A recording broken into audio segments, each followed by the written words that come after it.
찬송가 408장 찬양하겠습니다. 찬송가 408장입니다.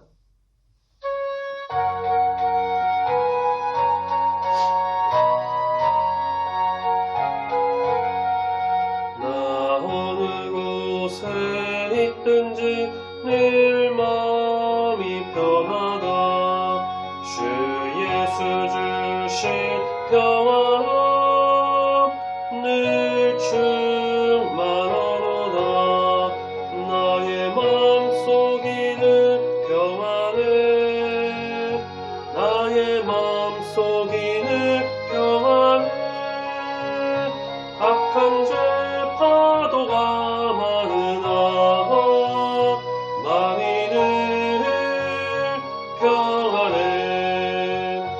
내 맘에 솟는 영생수 한없이 흐르니 목마름 다시 없으며 늘 평안하도다. 나의 마음속이 늘 평안해. 나의 마음속이 늘 평안해. 악한 죄 파도가 많으나 마음이 늘 평안해. 참되신 주의 사랑을 영원치 못하네. 그 사랑 내 맘 여시고 소망을 주셨네. 나의 마음속이 늘 평안해. 나의 마음속이 늘 평안해. 악한 죄 파도가 많으나 마음이 늘 평안해. 주 예수 온갖 고난을 왜 몸소 당했나. 주 함께 고난 받으면 멸류관 얻겠네. 나의 마음속이 늘 평안해.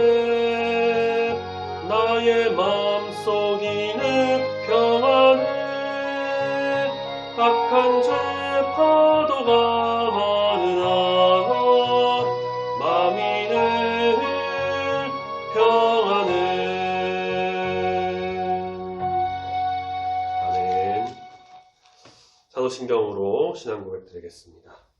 전능하사 천지를 만드신 하나님 아버지를 내가 믿사오며 그 외아들 우리 주 예수 그리스도를 믿사오니 이는 성령으로 잉태하사 동정녀 마리아에게 나시고 본디오 빌라도에게 고난을 받으사 십자가에 못 박혀 죽으시고 장사한 지 사흘 만에 죽은 자 가운데서 다시 살아나시며 하늘에 오르사 전능하신 하나님 우편에 앉아 계시다가 저리로서 산자와 죽은 자를 심판하러 오시리라. 성령을 믿사오며 거룩한 공회와 성도가 서로 교통하는 것과 죄를 사하여 주시는 것과 몸이 다시 사는 것과 영원히 사는 것을 믿사옵나이다. 아멘. 오늘 우리에게 주신 하나님의 말씀 계속해서 마태복음 27장 마태복음 27장 1절부터 10절까지의 말씀입니다. 신약성경 49페이지쯤에 있습니다. 마태복음 27장 1절부터 10절까지의 말씀 찾으셨으면 천천히 한 목소리로 함께 읽습니다. 시작. 새벽에 모든 대제사장과 백성의 장로들이 예수를 죽이려고 함께 의논하고 결박하여 끌고 가서 총독 빌라도에게 넘겨주니라. 그때에 예수를 판 유다가 그의 정죄됨을 보고 스스로 뉘우쳐 그 은 30을 대제사장들과 장로들에게 도로 갖다 주며 이르되 내가 무죄한 피를 팔고 죄를 범하였도다 하니 그들이 이르되 그것이 우리에게 무슨 상관이냐. 네가 당하라 하거늘 유다가 은을 성소에 던져놓고 물러가서 스스로 목매어 죽은지라. 대제사장들이 그 은을 거두며 이르되 이것은 핏값이라 성전고에 넣어둠이 옳지 않다 하고 의논한 후 이것으로 토기장이의 밭을 사서 나그네의 묘지를 삼았으니 그러므로 오늘날까지 그 밭을 피밭이라 일컫느니라. 이에 선지자 예레미야를 통하여 하신 말씀이 이루어졌나니 일렀을 그들이 그 가격 매겨진 자 곧 이스라엘 자손 중에서 가격 매긴 자의 가격 곧 은 30을 가지고 토기장이의 밭값으로 주었으니 이는 주께서 내게 명하신 바와 같으니라 하였더라. 아멘. 새벽에 신속하게 진행된 이 신문과 재판 과정이 마무리되었습니다. 불법적이었고 일방적이었고 결론은 이미 정해진 상태였죠. 관례에 따르면 재판은 최소 2번 그 날을 달리해서 진행되어야 했습니다. 공정한 재판과 피해자의 방어권을 최소한이라도 보장하기 위함이었어요. 하지만 예수님께서는 최소한의 그 법의 보호와 변호권마저도 박탈당하고 허락되지 않았습니다. 예수님은 아무 저항 없이 불법과 폭력을 당하셨습니다. 사형 판결은 끝났으니 문제는 이제 사형 집행 방식입니다. 대제사장과 장로들이 머리를 맞댔어요. 그들이 지혜를 모으는 것처럼 보이지만 예수님의 운명은 사실 하나님이 정하신 그대로 흐르고 있었습니다. 예수님은 자신이 넘겨주실 것을 여러 차례 말씀하셨어요. 사랑하는 제자의 손에 넘겨지고 동족 유대인들의 손에 넘겨지고 최종적으로는 예수님을 넘겨받은 이방인 총독 빌라도였죠. 물론 예수님을 사람들에게 넘겨주는 주체는 하나님이십니다. 대제사장과 장로들이 새벽 미명에 결박된 예수님을 총독 관저로 이송을 해요. 그가 누구고 어떤 죄목으로 끌려왔는지 특별히 로마에 또 어떤 위협을 가할 인물인지를 아마 잘 상세히 그들 나름대로 정리를 해서 전달했겠죠. 그리고 이 모든 작전은 철저히 민중과 분리된 채 진행이 됩니다. 은밀하게 진행됐다는 것이죠. 자, 그리고 이제 여기서 3절부터 가룟 유다의 최후가 등장합니다. 마태는 다른 복음서와 달리 유다에 좀 초점을 맞추는 말씀을 기록했어요. 3절부터 10절까지의 이 말씀은 마태복음에만 있는 내용이고 조금 비슷한 유다가 죽는 장면만 사도행전에 잠깐 언급이 되고 마는데 유다와 베드로가 좀 교차로 등장을 하죠. 앞선 우리가 봤던 26장에서 보면은 베드로가 등장을 해서 베드로의 어떤 일들이 이제 일어나는데 어떤 거대 서사의 연결고리들이 좀 잘 들어맞는 그런 내용입니다.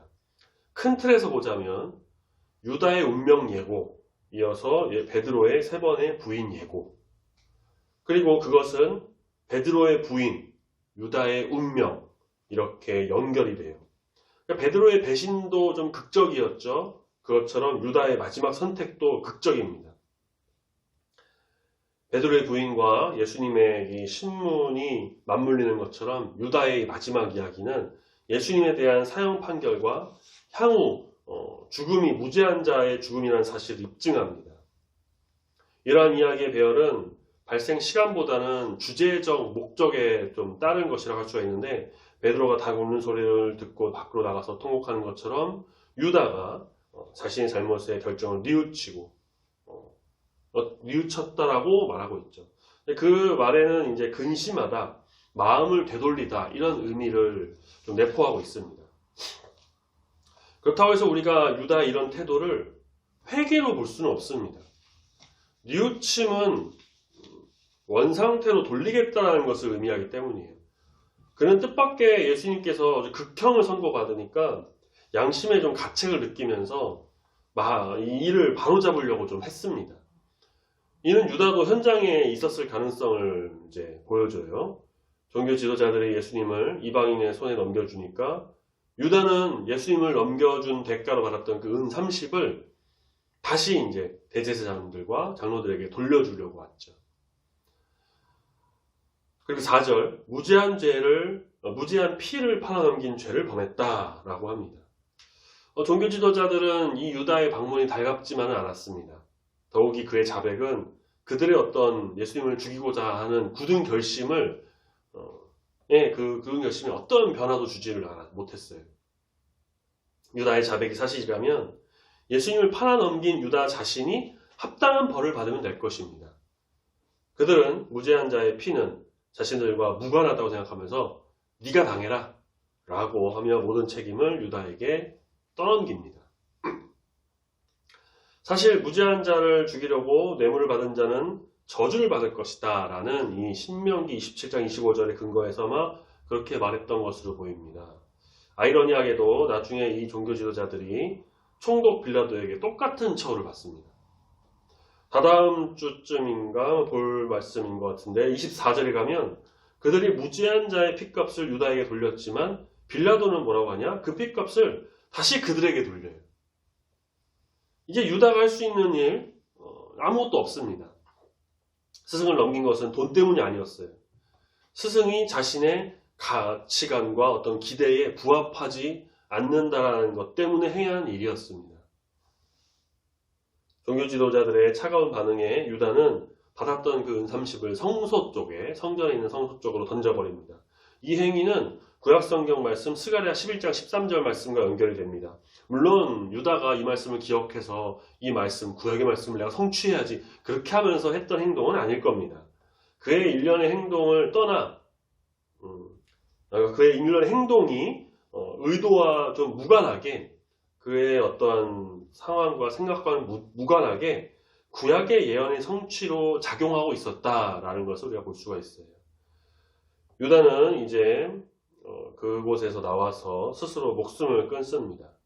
마태는 5절에 보니까 스스로 목을 메어 죽은지라 라고 이제 얘기를 하는데 누가복음 1장에 가면은 누가복음이 아니라 사도행전 1장에 가면 누가가 그 몸을 던졌다라고 기록해요. 아마 몸을 매단 밧줄이 끊어져서 땅에 떨어졌고 그 시신이 이후에 바닥에 던져진 그런 것이 아닌가 싶습니다. 흩뿌려진 은30을 주워 모은 것은 대제사장이었어요. 하지만 그 핏값을 부정하게 여깁니다.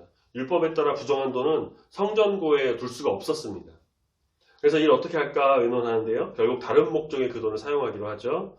그것은 무죄한 자의 핏값에 그들도 엮이게 된다는 것을 좀 보여주는데 그 돈으로 토기장이의 밭을 사서 나그네들의 묘지로 삼습니다. 결국 부정한 자신들의 어떤 호주머니에서 나온 돈이 부정하게 쓰였다가 그들이 생각한 좀 부정한 자들을 위한 부정한 묘지의 값으로 치러졌다는 것이죠. 그 밭은 마태가 이 말씀을 기록하던 시대까지 피밭, 오늘날까지 피밭이라 불렀더라라고 하는 것처럼 8절에 마태가 이제 말씀을 기록하던 한 60, 70년 주후 70년 그쯤까지 피밭이라고 이제 불렸다는 것인데 초대교회 성도들은 유다의 이 배교 행위가 그냥 한 개인의 어떤 일탈의 문제가 아니라 하나님의 계획 속에 펼쳐진 섭리와 심판으로 봤습니다. 사도들은 피밭을 통해 신앙의 정결과 부정의 경계를 교훈했을 것이에요. 그렇게 피밭은 잊혀지지 않는 장소로 회자되면서 초대교회 성도들의 신앙의 어떠한 자리의 한 부분을 차지하고 있었다. 이렇게도 우리가 생각해 볼 수 있습니다. 자, 여기서 우리가 또 한 가지 주목해 볼 점은 이 서사가 시공간을 좀 넘나들면서 기술이 되고 있다는 점이에요. 유다가 돈을 던지고 나가자 대제사장들이 거둬들인 그 시점은 이 서사에 있어서의 현재 시점입니다. 그런데 유다가 스스로 목을 맨 사건과 그 돈으로 대제사장들이 나그네 묘지를 만들기 위해서 밭을 산 것은 이 서사적 안에서의 미래의 시점이에요. 이렇게 마태는 이야기의 시점을 막 앞뒤로 오가면서 현재, 미래 왔다 갔다 하면서 이 서사에 좀 역동성을 더해주고 있습니다. 또 마태가 이 본단락에서 사용한 몇몇 표현들, 은30, 핏값, 피밭, 토기장이 이런 표현들은 마태복음의 마지막 이 구약 말씀 성취 구문을 이끌어내요. 무엇이냐? 9절에 보니까 선지자 예레미야를 통하여 하신 말씀이 이루어졌다라고 하는데 사실 이 9절 말씀은 예레미야가 아니라 스가랴 11장 12에서 13절 말씀인데요. 구약의 말씀 성취 차원에서 마태에게 이 스가랴 말씀 성취는 본문에 대한 내용 중요성은 굉장히 큽니다. 자, 대저사시의 그 전환점이라고 할 수 있는 예수님의 그 예루살렘 입성 때 무엇을 타고 오셨죠? 나귀 새끼. 그 나귀 새끼를 탄 겸손의 왕에 대한 말씀을 스가랴의 예언으로 인용한 바가 있습니다. 또 베드로의 부인을 예고하시면서 목자를 치면 양떼가 흩어진다라고 말씀하신 마태복음 26장에서도 그렇습니다.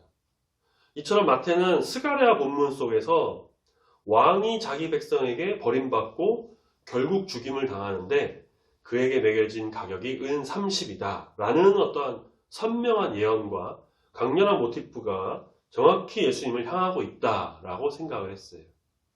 그렇게 말씀이 성취되고 있다고 했죠. 예수님의 죽음은 구약의 예언을 성취하시는 하나님의 뜻 가운데 철저하게 진행된 일이었다라는 것을 보여주고 있습니다. 사람은 누구나 실수할 수 있습니다. 어쩌면 저도 지금 말씀을 이렇게 전하는 중에 저도 모르게 실수한 말씀이 있었을 수도 있어요. 실수하지 않으면 사람이 아니라 신이겠죠. 실수를 했다고 해서 모든 기회가 다 사라지는 것도 아닙니다. 실수해도 아직 기회가 남아있어요.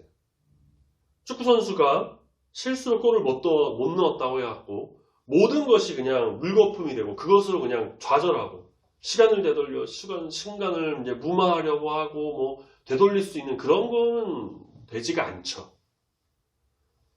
실수할 수 있는 것이고요. 경기는 90분이라는 충분한 시간이 있기 때문에 그 실수를 만회할 수 있는 기회로 열심히 뛰면서 노력하면 충분히 가질 수가 있습니다.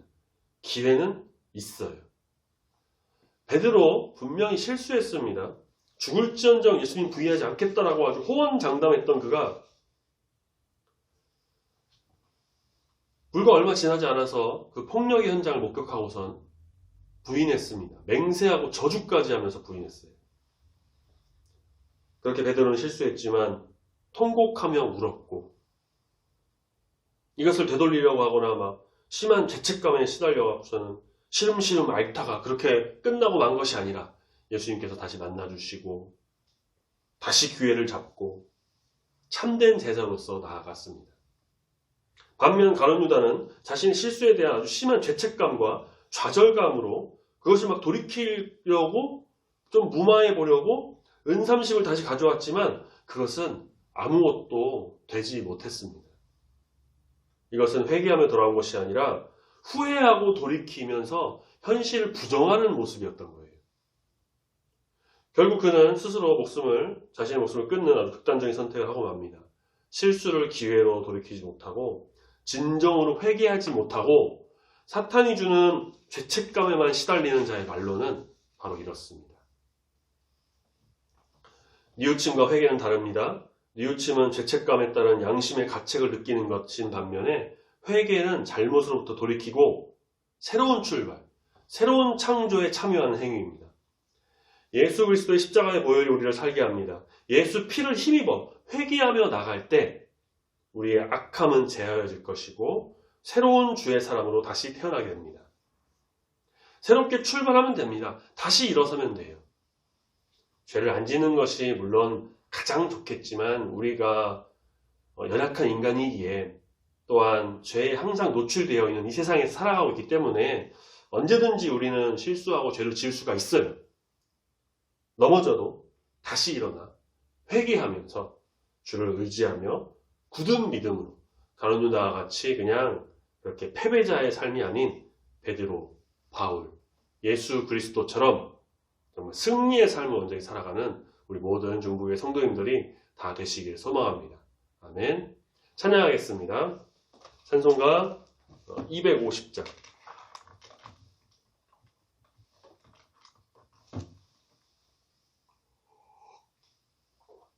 찬송가 250장 찬양합니다.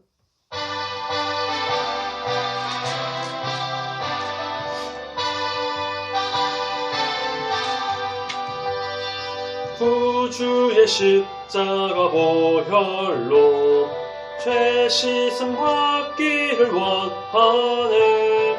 내 죄를 씻으신 주 이름 찬송합시다. 찬송합시다. 찬송합시다. 내 죄를 씻으신 주 이름 찬송합시다. 죄악을 속하여 주신 내 속에 들어와 계시는 십자가 앞에서 주 이름 찬송합시다. 찬송합시다. 찬송합시다. 내 죄를 씻으신 주 이름 찬송합시다. 주 앞에 흐르는 생명수 날 씻어 정하게 하시네. 내 기쁨 정성을 다하여 찬송합시다. 찬송합시다. 찬송합시다. 내 죄를 씻으신 주 이름 찬송합시다. 내 주께 회개한 영혼은 생명수 가운데 젖었네. 흠없고 순전한 주 이름 찬송합시다. 찬송합시다. 찬송합시다. 내 죄를 씻으신 주 이름 찬송합시다. 아멘. 기도하겠습니다. 사랑해 주 하나님 아버지, 우리가 살면서 정말 많은 일을 겪고 많은 사람을 만나고 많은 것을 느끼게 되는데 우리는 연약한 인간인지라 실수하기도 하고 넘어지기도 하고 또 죄를 짓기도 합니다. 주님, 우리의 연약함을 긍휼히 여겨주시옵소서. 붙잡아 인도하여 주시옵소서. 죄를 안 짓는 것이 제일 좋겠지만 우리가 알게 모르게 짓는 모든 죄를 정말 철저하게 회개하면서 주님 앞에 거룩한 성도로서 세워지기를 소망합니다. 죄책감에 시달려서 좌절하고 낭망하고 자존감만 떨어지고 그래서 주님으로부터 멀어지고 세상의 죄에 더 휩쓸려서 세상의 방법을 찾아가는 그런 어리석은 가룟 유다 같은 자가 되는 것이 아니라 실수해도 다시 일어서고 다시 걸어가게 하시고 다시 일하게 하시는 우리 주님을 바라보면서 철저하게 회개하여 우리 주님 주시는 새로운 은혜 속에서 새 사람으로 거듭나 주님의 뜻을 온전히 펼치는 귀한 주의 일꾼이 다 되기를 소망합니다. 베드로처럼, 바울처럼, 예수님처럼 우리의 모든 것을 들여 온전히 하나님의 일에 쓰임받는 귀한 성도, 아름다운 성도가 되기를 소망하오니 함께 하시고 붙들어 인도하여 주시옵소서. 주님, 남은 한 주간도 보호하여 주시고 특히 눈이 많이 와서 길도 미끄럽고 날씨가 계속해서 추우니 건강과 안전을 지켜주시고 어디서 무엇을 하든지 우리 주님을 사모하며 예수 그리스도의 십자가를 붙들고 나가는 성령의 사람, 참된 그리스도인이 다 되도록 함께하여 주시옵소서. 감사드리며 사랑이 많으신 예수님의 이름으로 기도드립니다. 아멘. 하늘에 계신 우리 아버지여, 이름이 거룩히 여김을 받으시오며 나라가 임하시오며 뜻이 하늘에서 이루어진 것 같이 땅에서도 이루어지이다. 오늘날 우리에게 일용할 양식을 주옵시고 우리가 우리에게 죄 지은 자를 사하여 준 것 같이 우리 죄를 사하여 주옵시고 우리를 시험에 들게 하지 마옵시고 다만 악에서 구하옵소서. 대개 나라와 권세와 영광이 아버지께 영원히 있사옵나이다. 아멘.